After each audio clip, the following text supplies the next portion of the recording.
আল্লাহ নবী ঘুমের থেকে জেগে হযরত আলীকে ডেকে বলেন, আলী, আল্লাহ অর্ডার করেছেন আমি মদিনায় চললাম, আমার বিছানার পরে আমার চাদর গায়ে দিয়ে শুয়ে থাকো।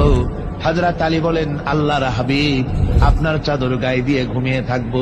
সকালবেলায় কাফির বেঈমানেরা আপনার বিছানার পরে আপনার চাদর গায়ে দেওয়া অবস্থায় আমি আলীকে তারা মোহাম্মদ মনে করবে, আর আমি আলীকে নবী মনে করে তারা তাদের তরবারি দিয়া কেটে কেটে টুকরা টুকরা করে আমারে বিদায় করে দেবে দুনিয়া থেকে। এতটুকুনো পরোয়া করি না, বরং আমার দিলের মধ্যে এটাই তৃপ্তি থাকবে যে আমি আলীর জীবনের বিনিময় আল্লাহর হাবিব দুনিয়ায় বেঁচে আছেন।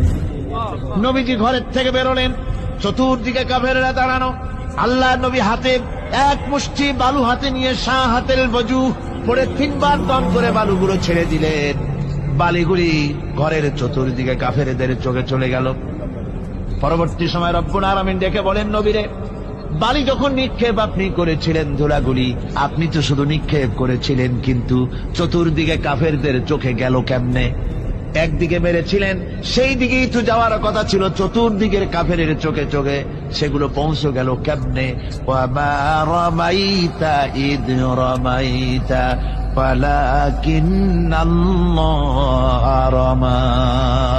আপনি নিক্ষেপ করেন নাই, যখন আপনি নিক্ষেপ করেছিলেন আপনি তো শুধু বালুকণা ছেড়েছেন, আর ওই বালুকণাগুলি ঘরের চতুর্দিকে সব কাফেরদের চোখে পৌঁছবার দায়িত্ব আমার কুদরত গ্রহণ করেছিল। আমার ভাইয়েরা, নবীজি বিপদে, এতগুলি শত্রু তরবারি নিয়ে তিনি বিপদে ধৈর্য হারা হন নাই। আস্তে করে ঘরের থেকে বেরিয়ে হযরত আবু বকরের বাড়িতে গিয়ে হাজির। দরজায় গিয়ে আওয়াজ দিলেন, আবু বকর। অমনি দরজা খুলে গেল। লাব্বাইক ওয়া সাদাইক। হুজুর বলেন, আবু বকর রে, একটা ডাকে কেমনে সাড়া দিলে? তুমি কি ঘুমাইছিলে না?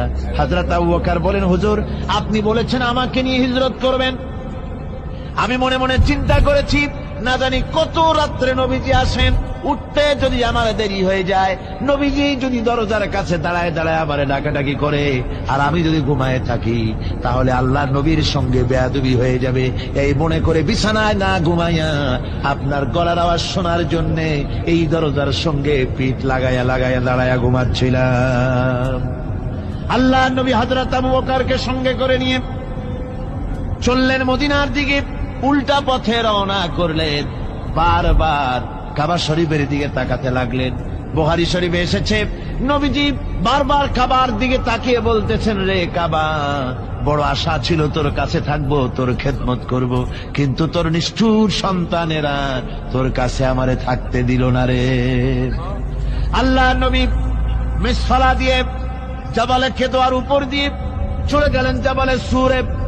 গুহার কাছে যখন গিয়েছেন, হযরত রক্ত হয়ে গেল।